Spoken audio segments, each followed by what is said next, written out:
Cuando a mí me proponen ser presidente, bueno, quienes están buscando piensan que para el momento actual, hablamos ya de hace 4 años, probablemente hacía falta un perfil que entendiera el papel de la comunicación en procesos de cambio y de transformación, porque de hecho en lo que estamos en este momento, después de más de 70 años de historia de la Asociación Española contra el Cáncer, es en hacer que la organización evolucione para responder a nuevos retos y para aprovechar nuevas oportunidades. El conocimiento que hoy tenemos sobre el cáncer realmente lo que nos dice es que si entendemos la enfermedad y actuamos en consecuencia, incluso con el mismo diagnóstico, lo que le va a ocurrir a esa persona es completamente diferente.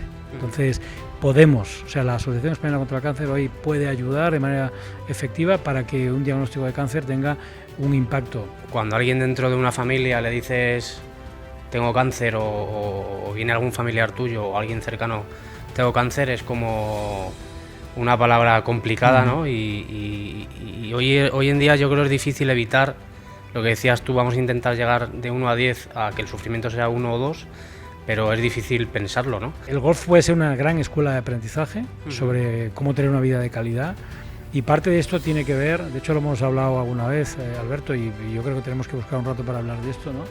Cómo completar la formación técnica, ¿no?, del jugador de golf con una formación que tiene que ver con su propio desarrollo personal y cómo ser consciente incluso y cómo conocerse mejor. Dime qué beneficios puede tener no solo el golf, sino el deporte en general para la prevención del cáncer. Bueno, sobre esto hay datos científicos, ¿no? De hecho, aquí nosotros estamos colaborando con el hospital, con la Universidad de Salamanca, con la Universidad Pontificia en un proyecto de investigación que lleva ya varios años, que es precisamente la preparación física, la actividad física. No estamos hablando de nada agresivo ni nada complicado, estamos hablando de ese ejercicio sano, que es el que nos permite mantenernos activos, ¿no? Y activar el sistema orgánico, ¿no? Hay estudios, está demostrado.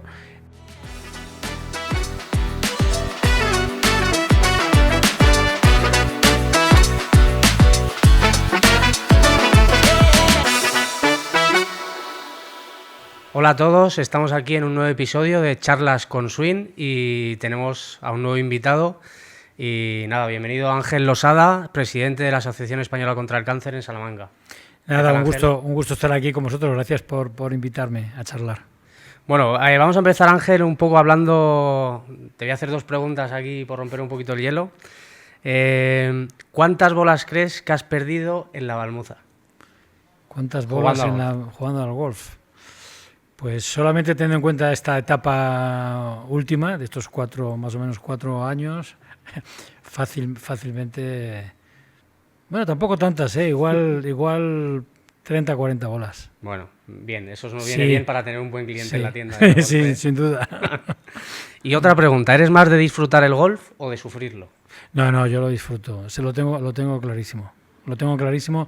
Yo lo entiendo todo, ¿no? Pero cuando veo a gente que sufre, lo paso mal porque creo que podrían enfocarlo de otra manera. Hay gente que sufre, ¿eh? Hay gente que sufre, sí, ¿no? Yo con frecuencia juegas con gente que te das cuenta que sufre.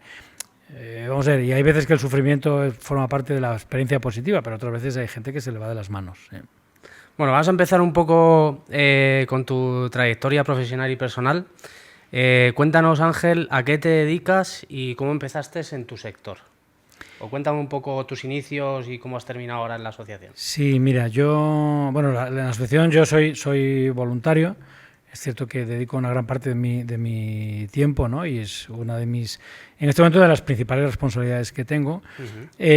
Bueno, yo llego aquí a la asociación porque me proponen, cuando la anterior presidenta, Inmaculada, termina su mandato de 8 años, que hay una limitación estatutaria, no se puede estar como presidente más de 8 años, pues se busca, ¿no?, un perfil. Mi perfil, yo me dedico a la universidad y a la comunicación en las organizaciones.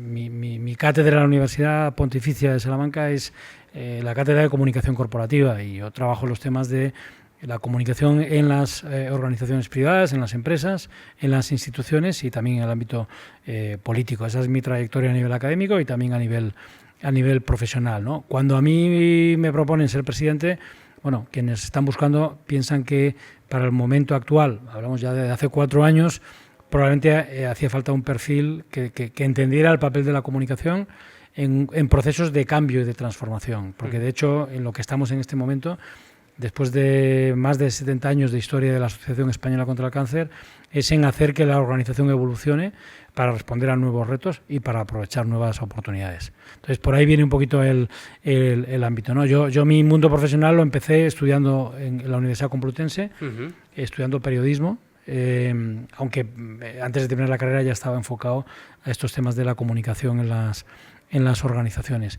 Y vine a Salamanca para estar un par de años al terminar mi tesis doctoral. El decano entonces de la facultad, que era mi director, me dijo: hay una oportunidad en la Universidad Pontificia, te va a venir muy bien. Yo tenía 26 años, un par de años en Salamanca y en 2 años aquí habrá una plaza para ti. Y yo a los 2 meses sabía que me iba a quedar en Salamanca y así se lo dije. Y aquí llevo más de 32 años ya.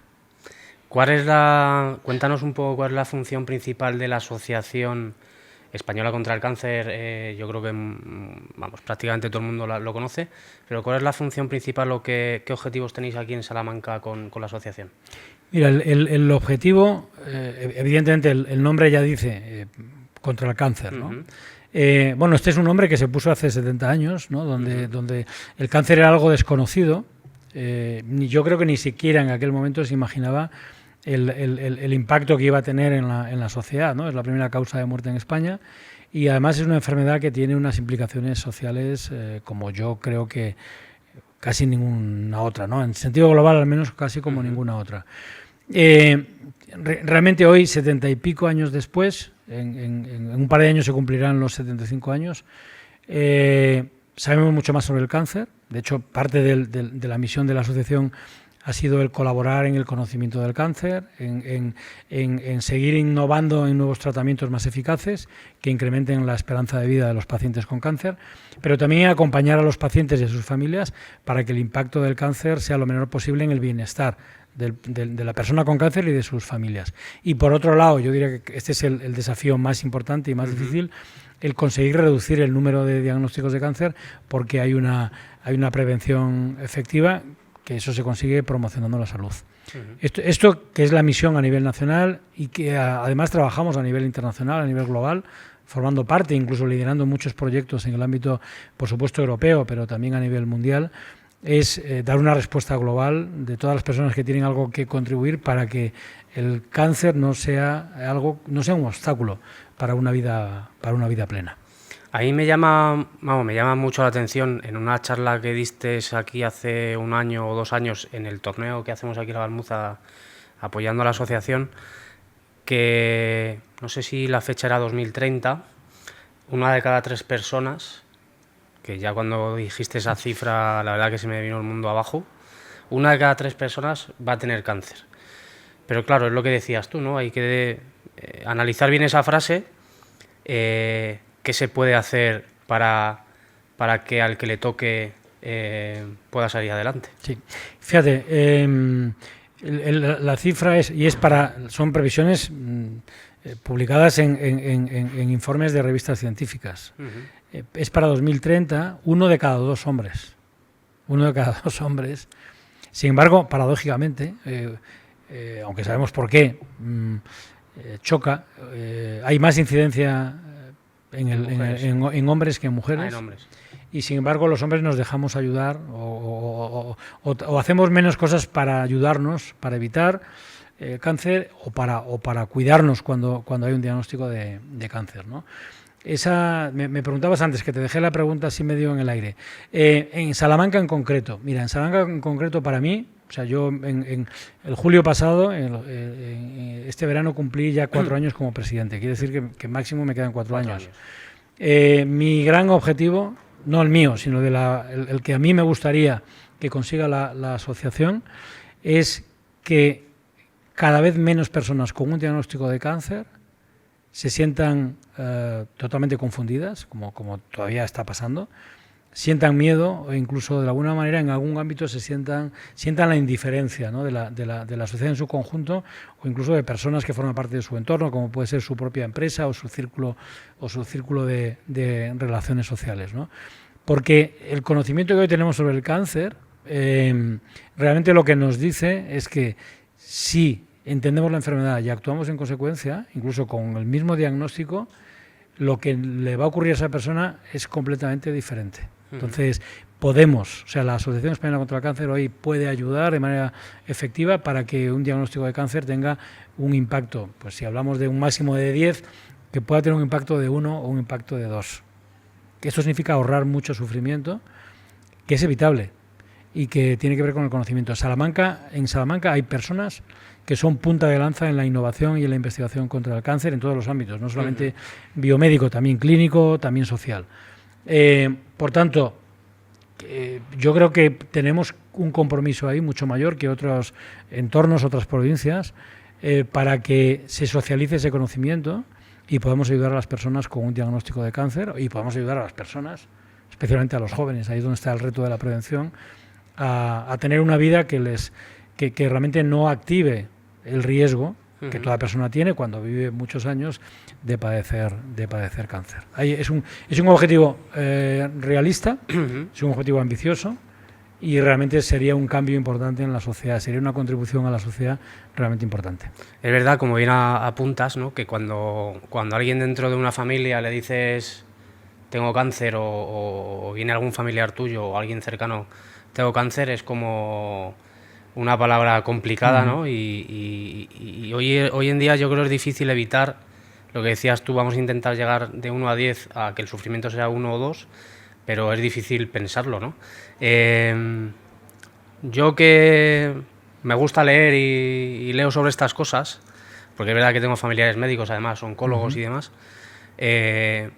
muchas veces me dicen, a raíz de que estamos aquí, el tema del deporte, el golf y demás, que la alimentación es uno de los puntos fundamentales hoy en día, ¿no? La alimentación es uno de ellos, pero fíjate, antes que hablábamos de esto de sufrir el golf, ¿no? Cuando una persona sufre el golf es porque probablemente sufre todo lo que tiene en la vida, ¿no? Yo hace mucho tiempo que juego al golf, no juego con tanta frecuencia como me gustaría, pero digamos que en los últimos casi 20 años el golf ha formado parte importante de mi vida y por supuesto una parte muy importante en mi tiempo libre. El golf puede ser una gran escuela de aprendizaje sobre cómo tener una vida de calidad y parte de esto tiene que ver, de hecho lo hemos hablado alguna vez, Alberto, y yo creo que tenemos que buscar un rato para hablar de esto, ¿no? Cómo completar la formación técnica, ¿no? del jugador de golf con una formación que tiene que ver con su propio desarrollo personal y cómo ser consciente, incluso y cómo conocerse mejor. Yo creo que hay muchas personas que... yo a veces juego con personas y digo, bueno, ojalá alguien le pudiera ayudar para conocerse mejor, porque a veces esa frustración tiene que ver con no tener unas expectativas claras o razonables con respecto a qué resultados puedes tener. Y eso, aparte de lo que consigue... Yo en este ámbito mío profesional y académico trabajamos con temas que tienen que ver mucho con el liderazgo, ¿no? Y gran parte de las claves del liderazgo tienen que ver con el autoconocimiento. Tanto si hablamos del liderazgo de uno mismo, de cómo tener el control de tu vida, como si hablamos de cómo dirigir equipos o cómo dirigir personas, ¿no? Entonces, el tema de gestión de expectativas es un tema clave, ¿no? El tener un espejo al que poder mirarte y entender cómo eres, entender incluso lo vulnerable que eres, o incluso las imperfecciones que uno tiene, y asumirlas nos hace realmente grandes.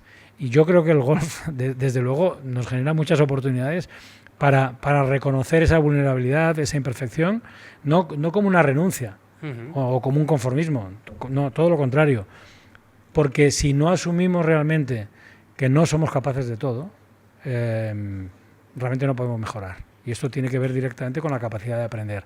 Pero digo que para mí el golf es una escuela de aprendizaje.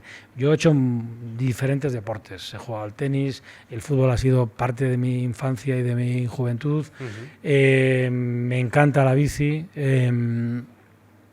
Pero el golf, en esto que estoy comentando, te ofrece cosas que ninguno de estos otros deportes te ofrece. Y además en un espacio social, ¿no? Que donde la relación es clave.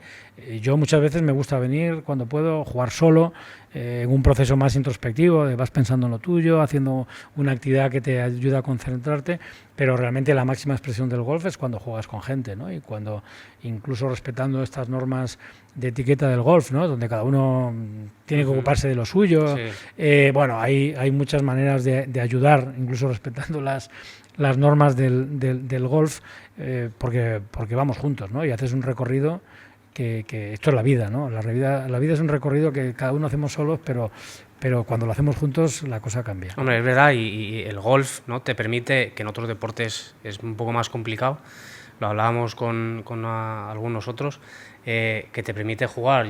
Tenemos niños en la escuela de 4 años y el otro día, por ejemplo, vino un grupo de Madrid a jugar y había un hombre de 94 años jugando. Es decir, te permite prácticamente desde que naces hasta prácticamente el fin de tus días, ¿no? Sí. Es un deporte que te permite decir, oye, es que puedo jugar en todas las etapas de mi vida.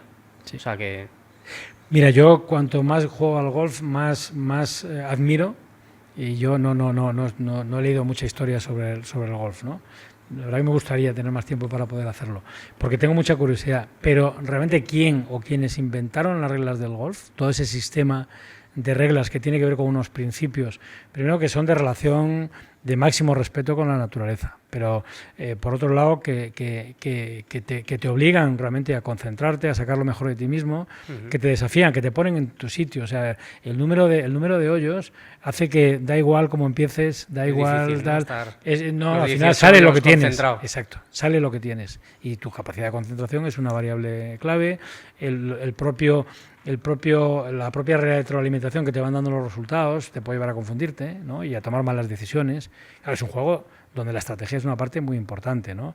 Yo creo que la técnica es un 20% y el otro 40%, el otro 80%, un 40% yo creo que es mental, sin duda ninguna. Pero hay un 40% también de estrategia, ¿no? Que tiene que ver también con la experiencia de saber hacerlo, de conocerte y saber medir bien. Entonces, realmente es un juego que para la vida es un gran entrenamiento, ¿no? Si te lo tomas de una manera consciente y en lugar de reaccionar de esta manera, bueno, puramente emocional, lo vives de una manera también racional, tratando de entender, y lo conectas un poquito con la actitud que tú tienes en la vida, sin duda es una gran escuela.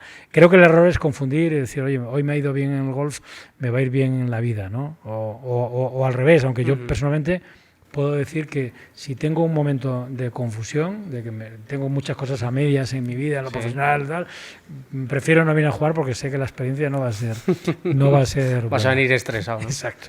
Pero bueno, luego es verdad que cuando llegas al campo, la gente cuando hablamos con ella es como el punto de desconexión total. Hay algunos entrevistados que incluso me decían, yo llego al campo de golf y apago el teléfono, porque sé que esas 2 horas o 3 o 4 las que me tire en el campo de golf, quiero no saber nada de nadie, escuchar a los pajaritos y no quiero saber nada más.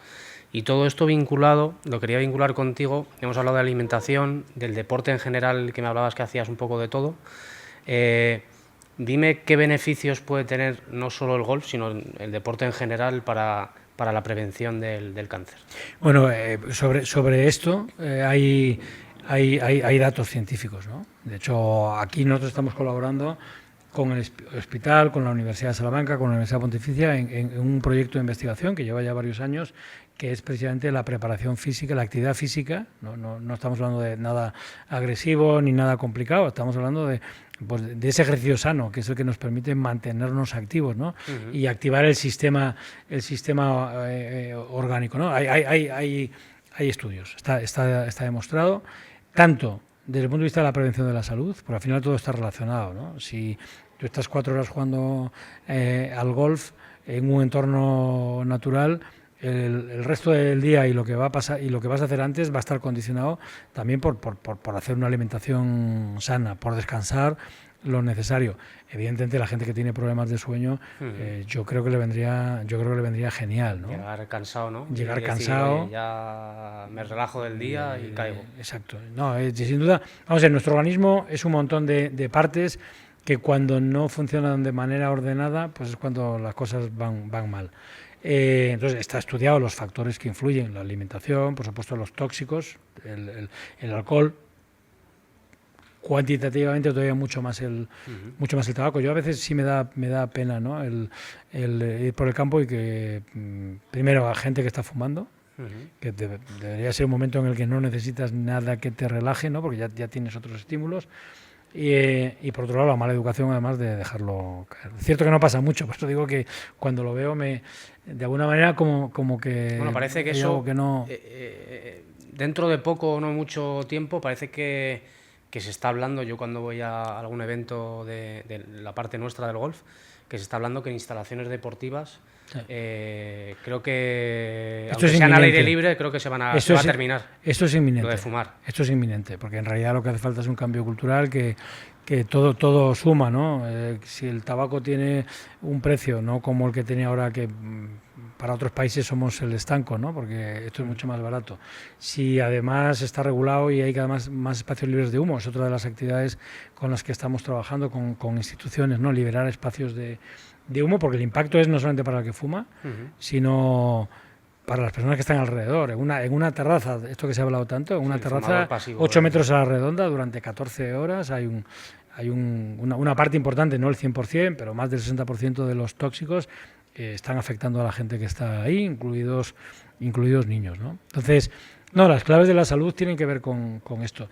Yo, de todas formas, hablando de golf, creo que el tema de la ansiedad, del estrés, de la falta de sentido de la vida, porque al final todo este tipo de malos hábitos vienen de tener una vida donde uno no controla su propia vida, ¿no? Todos tenemos algo que hacer en este sentido, los estímulos alrededor nos llevan a conseguir satisfacción, gratificaciones en el corto plazo, ¿no? Y eso tiene que ver mucho con estos hábitos, ¿no? Del tabaco, y también del alcohol, incluso de la comida, que teóricamente puede estar más rica. La comida más sana puede ser tan rica como la comida que llamamos basura. Llevamos los últimos años corriendo, ¿no? No solo... Este es el problema. Y corriendo, y sobre todo corriendo sin saber por qué. Porque yo conozco gente que corre mucho, pero sabe por qué y lo lleva muy bien, lo lleva perfectamente, no le genera ningún tipo de ansiedad, ¿no? Porque bueno, también cada uno tenemos un temperamento, luego viene cómo modelamos el carácter, y bueno, no todos tenemos que ser iguales y no todos podemos ser iguales, pero... el estrés, evidentemente, es otro tóxico, ¿no? Que realmente genera una cantidad de procesos químicos en nuestro organismo que derivan en muchas cosas, entre otras también el cáncer. Y luego está no solo la prevención, está si una persona tiene un diagnóstico de cáncer, gran parte de lo que va a ocurrir depende de esa persona. Y ahí es donde tenemos una labor fundamental, ¿no? Tenemos una línea de trabajo que llamamos el conocimiento cura, porque muchas veces la gente, si entendiera mejor qué es el cáncer y el efecto que tiene en determinadas decisiones o conductas o hábitos, seguramente mucha gente lo cambiaría. Lo que pasa es que, bueno, por otro lado hay muchos intereses también económicos alrededor, por ejemplo, del mundo del tabaco, y estos se gastan grandes cantidades en decirle a la gente que no. Por ejemplo, esto de los nuevos tabacos, que mucha gente se lo ha creído, entre otras cosas porque es más fácil esto que creer otras cosas. Los vapeadores, ¿no? No es en absoluto una forma de dejar el tabaco, y en absoluto es menos tóxico que el tabaco. La única diferencia es que lleva menos tiempo y no hay tantas investigaciones que necesitan tiempo para confirmarlo, pero evidentemente los que saben de esto no tienen ningún tipo de duda. O sea, si a una persona le dice, no, pásate al vapeador que luego lo vas a dejar, es mentira. O sea, no, ese no es el camino. Hay otros caminos, pero probablemente tiene que ver también con mirar nuestra propia vida. Y yo en la universidad doy clase a gente que tiene 20 años. Estas generaciones fuman, y hay datos, igual. Yo creo que ni más ni menos. Cuantitativamente igual que igual que otras, igual que las generaciones anteriores. Fuman de otra manera. La diferencia es que teóricamente deberían tener más conocimiento, ¿no? Y sin embargo, pero bueno, tiene que ver con que esos sistemas de gratificación a corto plazo, pues el tabaco ahí funciona muy bien, claro, a corto plazo funciona muy bien. Pero bueno, no es casual que mucha gente de estas generaciones es gente que por distintas razones, probablemente la generación nuestra anterior no lo hemos hecho, no hemos sido un gran ejemplo, y luego cuando tenemos responsabilidad como educadores o como padres, pues a lo mejor les hemos transmitido aquello del éxito, ¿no? Y del esfuerzo, el esfuerzo sin sentido, a mí me parece que eso es otro tóxico tremendo, ¿no? Y se habla mucho de, no, la cultura del esfuerzo. No, perdona, la cultura del compromiso, yo sí creo en la cultura del compromiso. La cultura del esfuerzo por el esfuerzo tiene un nombre, se llama masoquismo. O sea, la vida ya es complicada como para añadir por deporte o por entrenamiento más esfuerzo. No, las cosas, o sea, hay que esforzarse, pero no es un fin, el esfuerzo no es un fin, el esfuerzo es un medio. Entonces, el foco es que la gente tenga motivos para hacer cosas, aunque generen esfuerzo. Sí, lo que decías, para emprender, compromiso para emprender, y luego cuando viene la dificultad para resistir. Y ahí sí que es cierto que esta generación lo tiene menos claro, entre otras cosas porque probablemente esos valores que nosotros, que han guiado nuestra vida, eso del éxito, que es una palabra para revisar muy bien, no se lo han creído. Y esto sí que es positivo. O sea, ellos valoran mucho más probablemente el hacer algo con amigos que tiene sentido y que les da vida, que a lo mejor optar a un premio, a un resultado o a un puesto de trabajo que les exija más. Cada vez conozco a más gente con 20, 20 y pico, menos de 30 años que están trabajando en Madrid y que no le encuentran sentido y que quieren venir aquí. Esto, creo que tenemos oportunidades muy, muy, muy, muy cerca para evidentemente toda esa gente que busca sentido en sitios como Salamanca, donde el tiempo no tiene, el día no tiene 24 horas. Si comparamos con ciudades como Madrid, ciudades que no están hechas a la medida de la persona. Salamanca sí es una ciudad a la medida de la persona, donde además se puede jugar al golf, aunque vivas y trabajes en el centro. Yo que soy madrileño te estoy entendiendo totalmente. Yo en 2011 salí de Madrid, tengo familia allí, tengo a mis suegros allí. Vamos, no vuelvo a Madrid. Vuelvo, a ver si vuelvo porque me gusta la ciudad. Cuando voy un fin de semana, disfruto de la ciudad, voy al centro, o sea, hago cosas.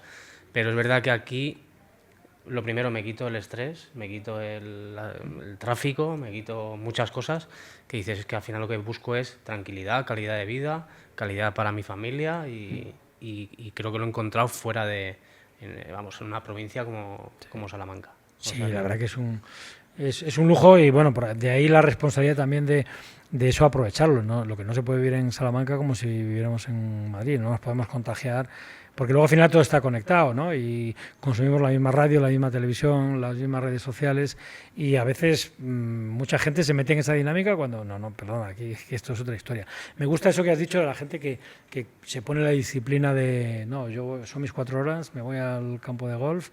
Y todo el mundo sabe que si hay una urgencia te pueden llamar al club, ¿no? Y en un poquito cualquiera se acerca y uno me decía, llama, oye, yo ¿no? apago el teléfono, Claro. le digo a mi mujer que estoy en el club, hago una urgencia, llamen allí y que Claro. me busquen en el campo que tardan 2 minutos en buscarme. Claro. O sea, Eso es muy importante también, es decir, que alrededor del deporte, como en este caso el golf, porque hay otros deportes que tú vas, lo haces y se acabó, ¿no? Se terminó. Pero el golf no termina con el hoyo 18, ¿no? Sino que hay una previa y hay una relación posterior.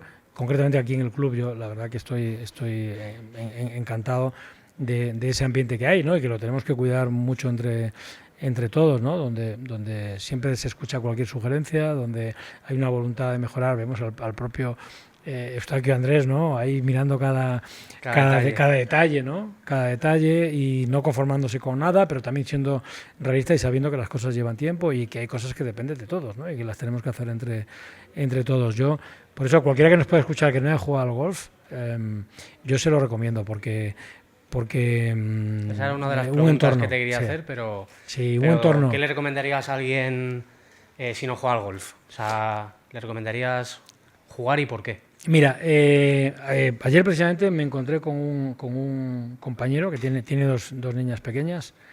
Él había jugado de pequeño, no es de aquí, es de Honduras. Había jugado de pequeño, luego no había vuelto a jugar. Y claro, aquí en Salamanca se ha dado cuenta de que puede tener tiempo de hacerlo y que además tiene ganas de que sus hijas también se puedan iniciar, ¿no? Y está aquí haciendo ya los cursos con vosotros en el club.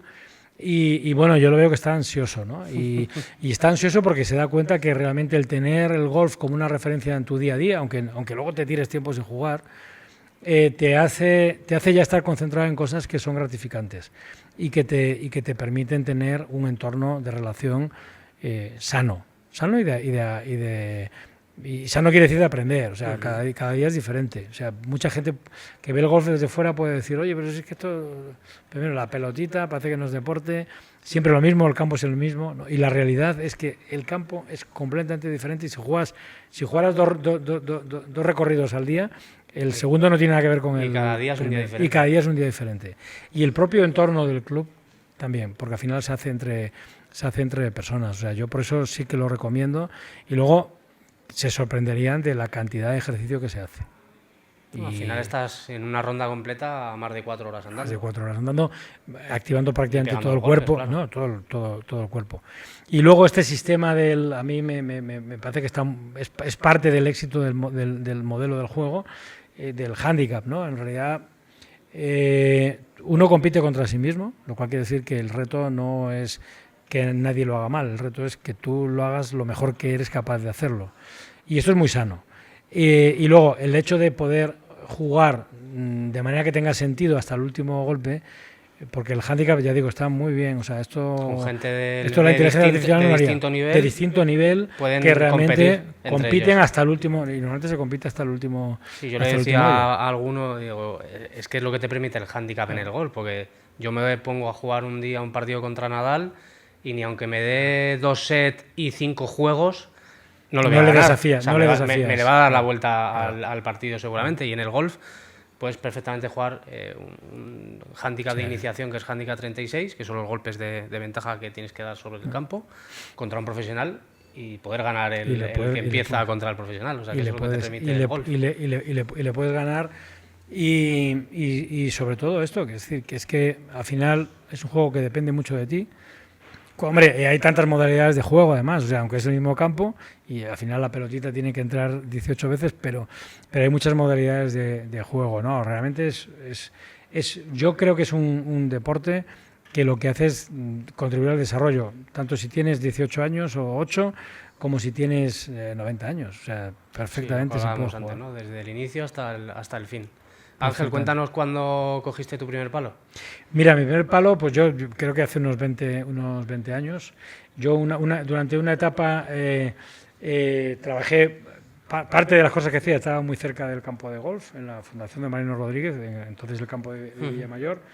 Y evidentemente en aquella época no podía jugar, pero tenía las ganas y cuando encontré tiempo, fue Dani, que es profesor aquí precisamente, el que me dio las primeras clases, ¿no? Y muy rápido hice el curso todo seguido para conseguir la licencia. Y desde entonces, ya digo, cualquier fin de semana que no tenga otros compromisos que me lo impidan, por supuesto las vacaciones, o sea, yo no me voy a un sitio donde no pueda jugar a golf, ¿no? Lo tengo claro.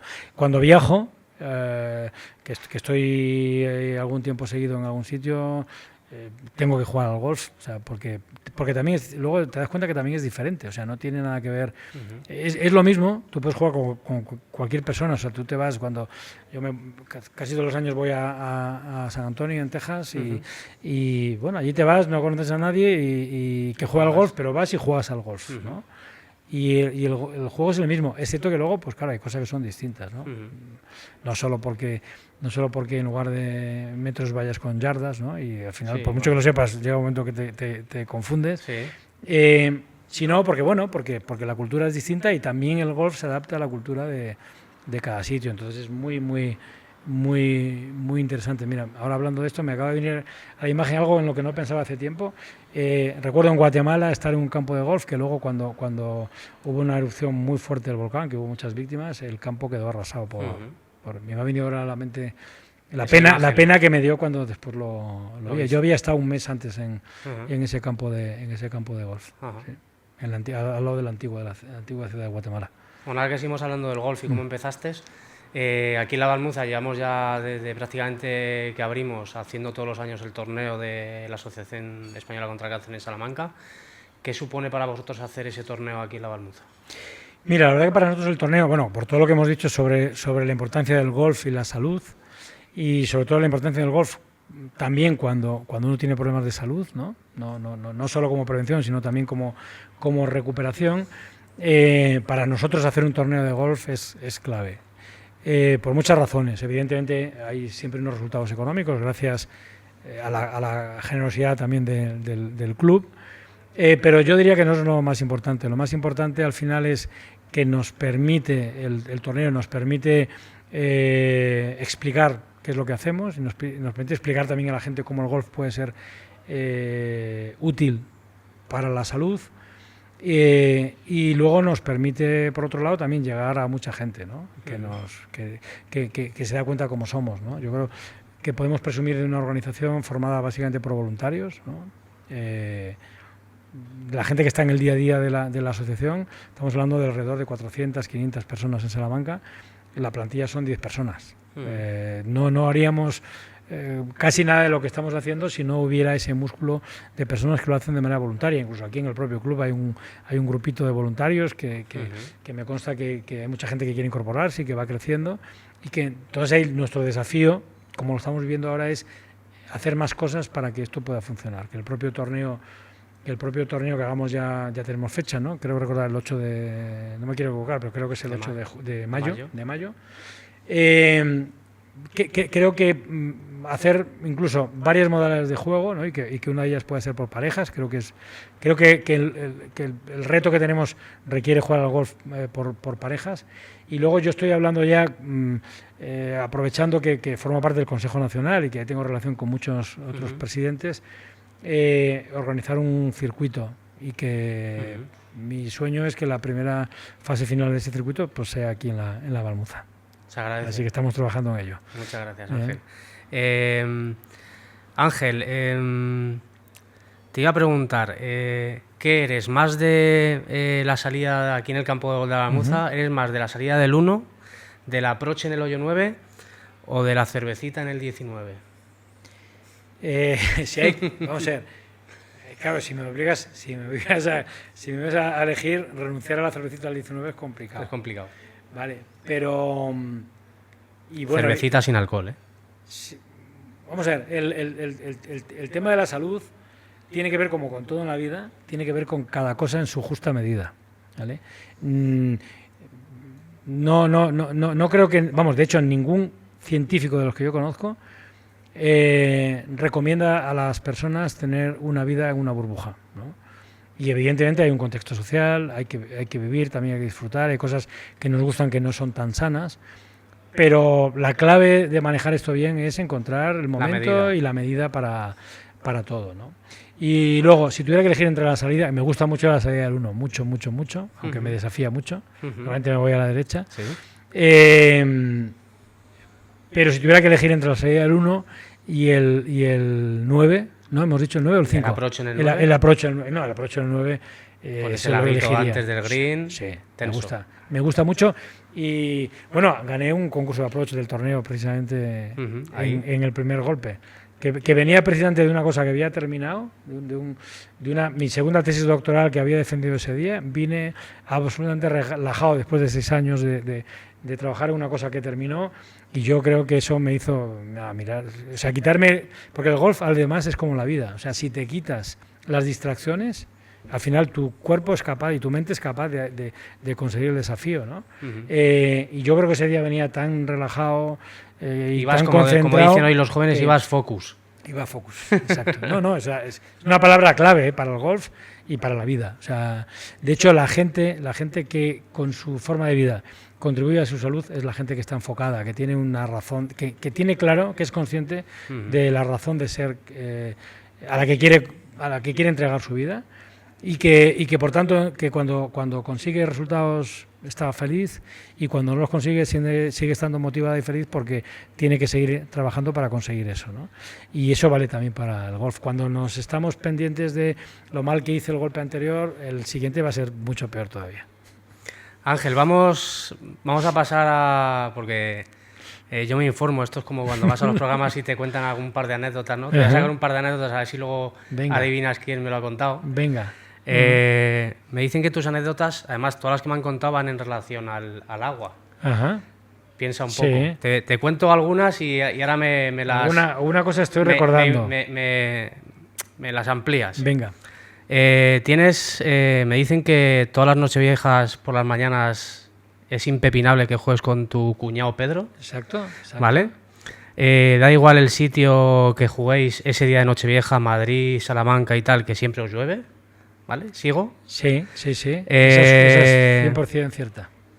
Luego tienes otra anécdota jugando en Valladolid, que a un compañero tuyo le dieron con una bola en un diente y se le partió el diente. Exacto. Te olvidaste una noche vieja los palos en un campo de Madrid y al día siguiente los dio el jardinero. El primer año que jugaba fue eso, sí. Y también en el hoyo 10, si no recuerdo mal, en un campo de Madrid, te ayudó una fuente que estaba helada y avanzaste varios metros.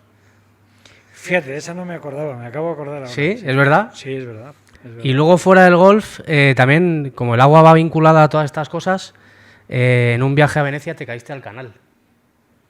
No me caí 100%, pero hasta la cintura más o menos, sí. Esas noches viejas con tu cuñado Pedro son interesantes. Hay veces que tiemblan porque parece que no llegáis nunca, ¿no? Esa es sagrada. De hecho, lo de la bolsa en un campo cerca de Madrid, estábamos empezando, era el primer año, porque de hecho mi cuñado empezó en Negralejos. Mi cuñado empezó el mismo año que yo. De hecho, la primera vez fue aquí en Salamanca, pero luego ya di clases con él en Torrejón, en un campo también con mucha historia, muy curioso. Y sí, íbamos tan concentrados, y luego en el hoyo 19 salimos no tenemos la costumbre de que luego hay que llevarse los palos a casa. Fue largo el hoyo 19 ahí, entonces. Fue largo. Y luego al día siguiente os dio... y tuvimos que volver. Os atendió el jardinero que había allí el día 1 y os dio las... Bueno, el día 1 estaba cerrado, tuvimos que ir el día 2. El día 2. O sea que tuvimos un día más de incertidumbre de si realmente los palos estarían allí o no. O sea que las nocheviejas con tu cuñado Pedro son interesantes, ¿no? Son muy interesantes. O sea, siempre golf por la mañana y luego ya veis si llegáis a casa o no llegáis, ¿no? Bueno, luego a casa hay que llegar, pero bueno, el golf es sagrado, hemos conseguido. Que sea y debe tener un efecto, ¿no? Sí, y debe tener un efecto bueno sobre nosotros porque claro, Pedro es mi cuñado por mi familia política y nos lo respetan el golf muchísimo. Yo creo que ven que nos va bien. Bueno, y por último, te quería hacer así las últimas dos cuestiones. Por un lado, si nos quieres contar libremente cualquier cosa que se haya quedado en el tintero sobre la asociación. Y luego, aunque ya me lo has contado un poquito antes, ¿cómo te encuentras o qué ambiente respiras tú cada vez que llegas aquí a La Balmuza? Mira, bueno, con respecto a la asociación, yo creo que hemos dicho, porque hemos hablado mucho de esto, ¿no? Y desde hace 4 años la asociación es gran parte, aunque estoy como voluntario, es gran parte importante en mi vida. De hecho, gran parte de los avances que yo he hecho, y esto sí lo quiero señalar, ¿no? La gente esto de las asociaciones y el voluntariado, no todo el mundo ha tenido la experiencia, yo lo recomiendo, no solo porque hoy en día incluso cuando alguien te valora para una promoción o para un puesto de trabajo, si alguien no ha hecho voluntariado, algo malo hay ahí, pero bueno, esto es una cuestión instrumental. Pero yo entiendo el voluntariado como una actividad en la que realmente tú, si va bien, ayudas a otras personas, pero el que ayuda recibe también un beneficio enorme, que es que evoluciona. Yo creo que no puedes hacer voluntariado, ser útil a otras personas sin conocerte mejor. Sentirte bien contigo mismo. Te sientes bien contigo mismo, pero fíjate, yo no diría tanto por decir, siendo paternalista o condescendiente, no, esta persona me necesita y yo le ayudo. No, es que en realidad crecer como persona y tener una vida plena requiere cosas como saber que puede ser útil, pero no tanto porque te lo reconozcan, ni siquiera porque te sientas bien, sino porque tiene sentido. Y ese sentido es el que te hace de pronto darte cuenta de que a lo mejor estás dedicando tiempo o tu vida a cosas que no tienen tanto sentido. O sea, yo he tomado decisiones a nivel profesional desde que estoy en la asociación que si no hubiera tenido esta experiencia hubiera tomado la contraria. Y voy viendo que son buenas decisiones, que son decisiones buenas para mi propio desarrollo y también para mi entorno. Entonces, quizá añadir de la asociación añadir esto, ¿no? Que el voluntariado es algo que nos transforma a todos. Evidentemente ayuda a la persona con la que estás colaborando, pero la transformación y por tanto la ayuda es, yo diría que todavía mayor para aquellos a los que nos dejan colaborar o que tenemos la suerte de poder contribuir, ¿no? Y con respecto al club, pues fíjate, tiene algo que ver con todo esto. Yo por lo que hago a nivel académico, ya digo, en todo este tema de la comunicación en las organizaciones, lo que yo trabajo sobre todo es el tema de comunicación, en la gestión del cambio, en la gestión del dinamismo de las organizaciones y por tanto también del desarrollo de las personas que forman parte de las organizaciones.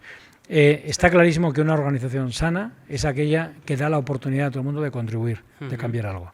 Y yo diría que una cosa que siento muy importante aquí es que formas parte de esto, y formar parte de este club es porque en realidad sientes que puedes contribuir. Y esto evidentemente quiere decir que esto es familia, ¿no? que somos familia. Lo intentamos. En mi experiencia lo conseguís, de verdad. Pues nada, Ángel, oye, ha sido un placer tener esta charla contigo. Tenerte aquí es un placer. Seguiremos colaborando con vosotros porque sabéis que el club y el Grupo Andrés, que es al grupo al que pertenecemos, apoyamos todo tipo de acciones, torneos, colaboraciones y demás. Lo seguiremos haciendo porque creemos en eso, en la ayuda y el mínimo apoyo que podamos dar a la Asociación Española contra el Cáncer lo seguiremos haciendo. Así que nada, un placer. Espero que seguirte viendo por aquí, que además sé que ya te has venido aquí a vivir. Sí, cuanto más bueno, cerca del campo de gol, no lo habíamos dicho, fíjate. Después de vivir 20 años en Valdelagua, decidimos cambiarnos al centro. Ya nuestros hijos son mayores, daba la impresión de que ya iban cada uno por su lado. Pero luego echábamos de menos pues un entorno como este y realmente nos movíamos desde el centro a la Balmuza. Y tomamos la decisión, no solo yo, sino también Pilar, mi mujer. Si no se hubiera tomado esa decisión. Ella fue la que más empujó. Sabes que me lo ha contado, ¿no? Imagino. y estamos aquí, todavía no hemos ni organizado casi la casa, pero estamos felices de estar aquí. Es un entorno natural, o sea, es naturaleza. O sea, una cosa es vivir en una urbanización, aunque sea en Salamanca, y otra cosa es vivir en medio del campo. Esto es plena de esa. Se nota las 24 horas del día, el silencio, la tranquilidad que hay aquí, y luego el ambiente de la urbanización es muy bueno, de gente muy, muy sana, también con mucha voluntad de colaborar y de apoyar, y que nos han acogido muy bien. Estamos felices. Pues nada, un placer. Espero que te haya gustado, que hayas estado a gusto. Un gusto. Me has hecho pensar en cosas importantes y bueno, eso se agradece siempre. Muy bien. Muchas gracias. Gracias, Alberto.